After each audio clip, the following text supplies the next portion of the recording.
Right ఇక బులెటిన్లో breaking news చూస్తున్నాం. West Bengal BJP chief Suvendu అధికారి పిఏ హత్యకు గురైన సంగతి తెలిసిందే. మధ్యమ గ్రామంలో సువేద్ అధికారి పిఏ చంద్రనాథ్పై దుండగులు ఆకస్మిక కాల్పులు జరిపారు. కారులో వెళ్తూ ఉండగా అటాక్ చేసిన దుండగులు 4 రౌండ్ల కాల్పులు జరిపినట్లుగా తెలుస్తోంది. బుల్లెట్ గాయాలతో సువేందు అధికారి పిఏ చంద్రనాథ్ చనిపోయారు. ఘటనా స్థలాన్ని సువేందు అధికారి పరిశీలించి చంద్రనాథ్ శరీరంలో 4 బుల్లెట్లు ఉన్నట్లుగా తెలుస్తోందన్నారు. వెస్ట్ బెంగాల్లో బీజేపీకి చారిత్రాత్మకమైన విజయాన్ని సాధించిన 2 రోజులకే ఈ ఘటన చోటు చేసుకోవడంతో రాజకీయ వర్గాల్లో కలకలం రేగుతోంది.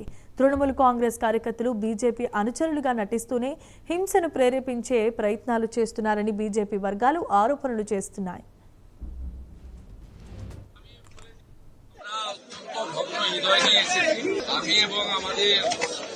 রাজ্যের প্রাক্তন সভাপতি কেন্দ্রীয় মন্ত্রী পার্টি জিএসএমপি জ্যোতির্ময় সিং মাহাতো সহ প্রায় 20 জনের বেশি নির্বাচিত এই মিলে খুব হৃদয় বিদারক এবং আমাদের প্রত্যেক জনপ্রতিনিধিকে কিছু লোকের উপর নির্ভর করতে হয়। তারা অরাজনৈতিক, তারা কোনোভাবে রাজনৈতিক প্রতিদ্বন্দ্বিতা প্রতিযোগিতায় থাকে না।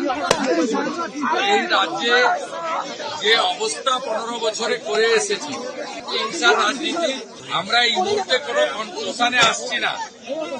আমাদের সবাইকে আমরা আশ্বস্ত করছি যে এই ঘটনার গুরুত্ব বিচার করে ডিজিপি সিদ্ধিনাথ গুপ্তা নিজে এসেছিলেন এবং আইজিকে নিয়ে তারা আমাকে এবং সুকান্ত বাবুকে অ্যাসিওর করেছেন যে সিসিটিভি ফুটেজে তারা ক্লু পেয়েছেন। তদন্তের স্বার্থে বিস্তারিতভাবে আমরাও জানতে চাইছি, আপনাদেরও বলবো।